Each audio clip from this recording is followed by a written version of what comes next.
ప్రధాన కారణాంక పద్ధతిలో వర్గమూలం కనుక్కోవడం.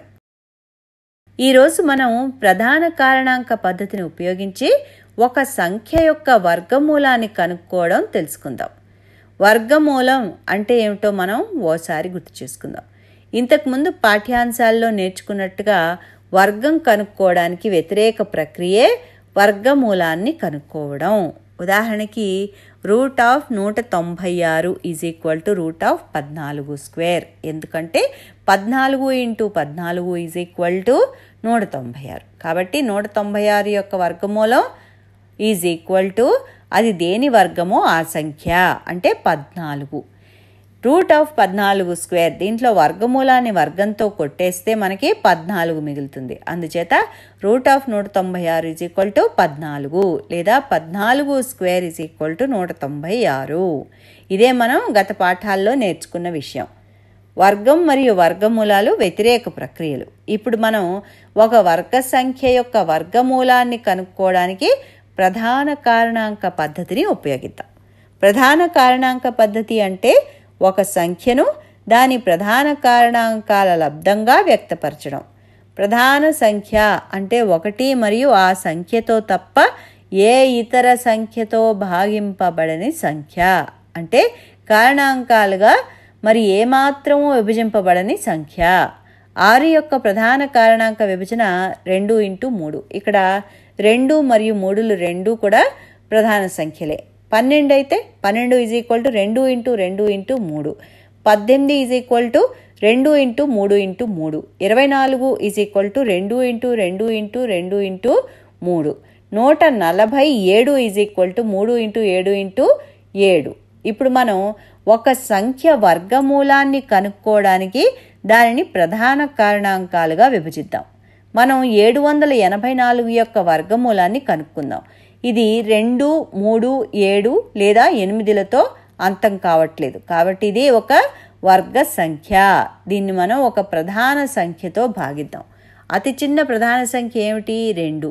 ఎందుకని మనం 2తో ప్రారంభించాలి? ఎందుకంటే ఇచ్చిన సంఖ్య సరి సంఖ్య కాబట్టి మనం 2తో ప్రారంభిస్తాం.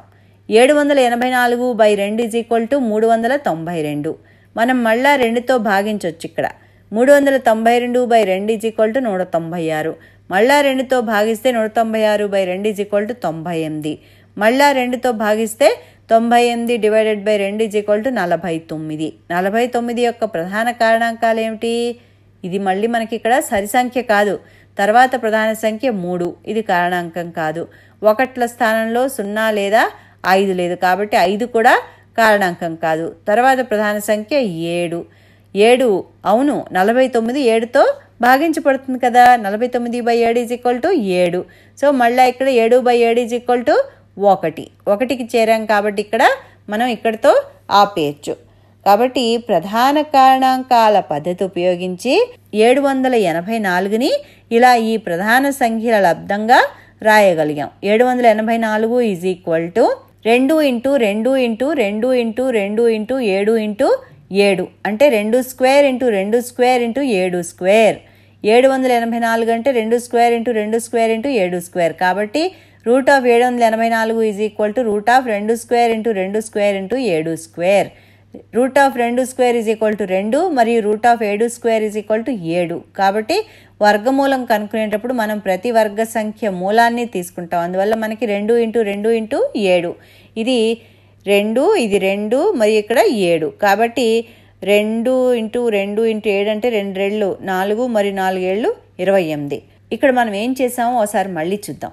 మొదట మనం ప్రధాన కారణాంకాలుగా విభజించాం. 784 2 × 2 × 2 × 2 × 7. తర్వాత దాన్ని వర్గ సంఖ్యల లబ్దంగా రాసాం. అంటే 784 2² × 2² × 7². 784 యొక్క వర్గమూలాన్ని లెక్కించడానికి ప్రతి వర్గ సంఖ్య యొక్క మూలాన్ని తీసుకున్నాం. అందువల్ల మనకి 2 × 2 × 7 వచ్చింది. దీని విలువ 28.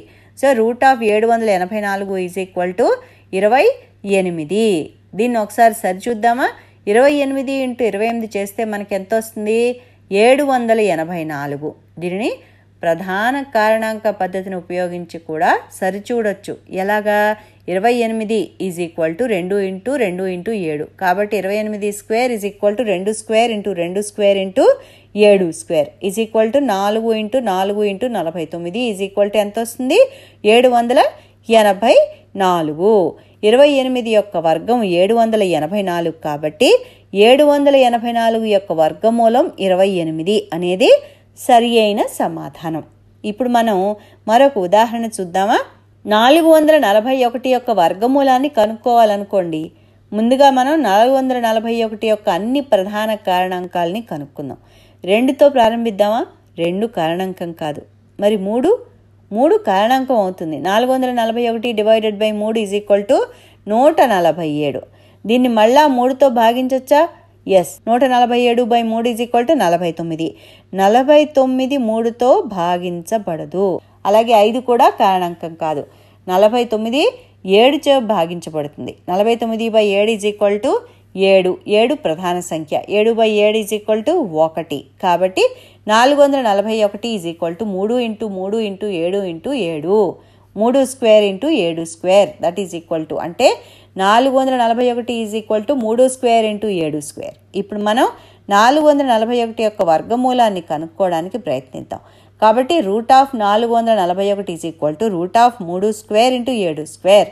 మనం ఇక్కడ ప్రతి వర్గం యొక్క మూలాన్ని తీసుకుంటాం. అప్పుడు మనకి 3 ఇంటూ 7 వస్తుంది. కాబట్టి root of 441 is equal to 3 into 7. 3 ఏళ్ళు 21. ఇక్కడ మనం సరిచూద్దామా? 21 square is equal to 21 into 21 that is equal to 441. కాబట్టి root of 441 is equal to 21. మరియు 21 వర్గం 441. అందువల్ల 441 యొక్క వర్గమూలం 21 అనేది సరి అయిన సమాధానం. దీనిని మనం ప్రధాన కారణాంకాల పద్ధతి ఉపయోగించి కూడా సరిచూడవచ్చు. 21 ఈజ్ ఈక్వల్ టు 3 ఇంటూ 7. కాబట్టి 21 square is equal to 3 square into 7 square that is equal to 9 into 49 is equal to 441. కాబట్టి 21 స్క్వేర్ ఈజ్ ఈక్వల్ టు 441. అందువల్ల root of 441 is equal to 21.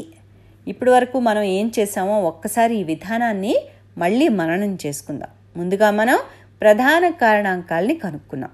ఇచ్చిన సంఖ్యని ప్రధాన కారణాంకాల లబ్దంగా రాసాం. మనకిచ్చిన సంఖ్య 441 is equal to 3 into 3 into 7 into 7.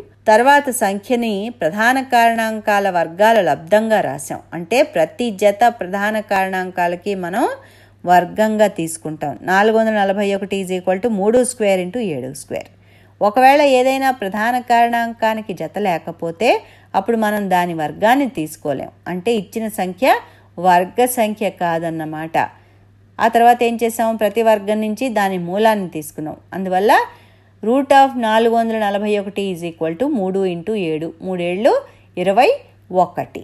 ఇప్పుడు అర్థమైంది కదా? మరిన్ని సంఖ్యలతో మీరు సాధన చేయండి.